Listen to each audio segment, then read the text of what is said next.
Have you ever noticed that when we are in a mall food court, all the restaurants are on one side and there is a common seating area? Each restaurant is not tightly linked or tightly coupled with the seating space. But what is this coupling and decoupling? Let's talk about it.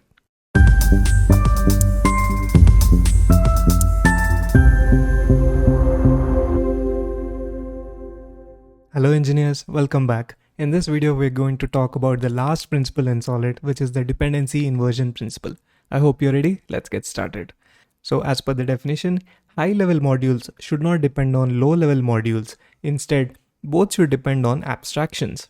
So let's try to understand this with some examples, right? Let's say we have an iPhone, and previously all iPhones used to ship with this lightning cable. So this lightning cable, which is the small piece, became a dependency for this big piece, which is the phone, and they were tightly coupled with each other.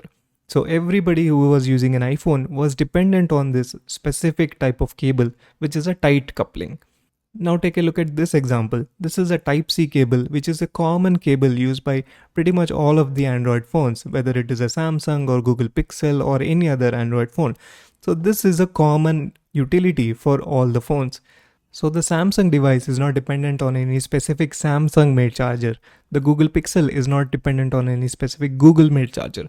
Both of them are dependent on a common Type-C cable, and any Type-C cable would work with any of the Android phones. So this is the common abstraction that both of these phones are dependent on. And this is a tight coupling, which is the violation of the dependency inversion principle. So I hope that this example has given you some insight into what the dependency inversion principle means. So let's take a look at the definition one more time. The high-level modules, the important big things, should not depend on low-level modules, specific small things. So in this case, the high-level module is the phone and the low-level module is the cable. So the phone should not be dependent on a specific type of cable which is causing a tight coupling. And instead, they should depend on a common abstraction like this Type-C cable, which everybody can use, and there is no tight coupling between them. Now this principle will become even more clear when we look at the code examples. So let's go to VS Code. So now we have a new folder called the dependency inversion principle, and as always we have two files, concept file and the use case file. In the concept file we will try to understand the principle with a fun example, and in the use case file we will take a look at a real world use case, right?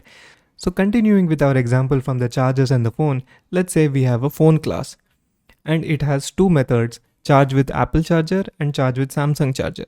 And inside there is an Apple charger object, and inside this there is a Samsung charger object.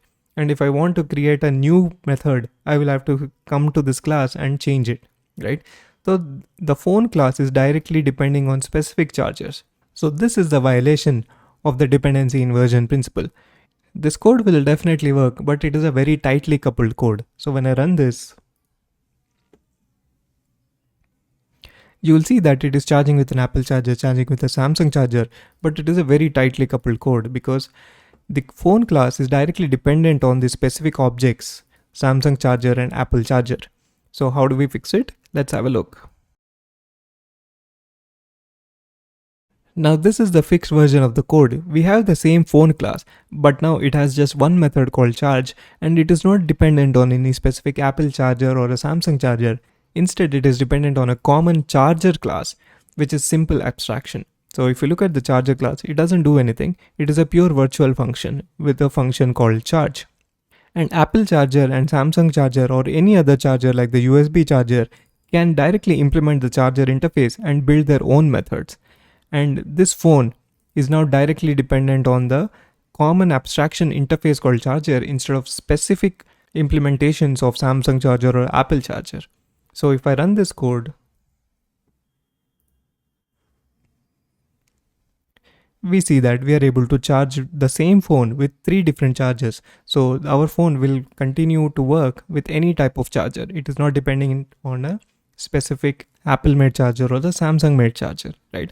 And as you can guess, if I want to just create another type of charger, I will just have to create a different class which implements the common charger interface and use that to the phone class. So this is a good example of a implementation that follows the dependency inversion principle. Okay, let's now look at the use case file. First, we will look at a violation example and then we will see how we can fix it. Let's say we are building a simple notification service. which has two methods, send email notification and send SMS notification. Now, as you can see, both of these methods are tightly coupled with the respective email service and SMS service classes, which are their own implementations. So as you can see, there is a tight coupling between notification service and the respective email service and SMS service classes. This code will work, but there is a tight coupling between the classes. So when I run this code,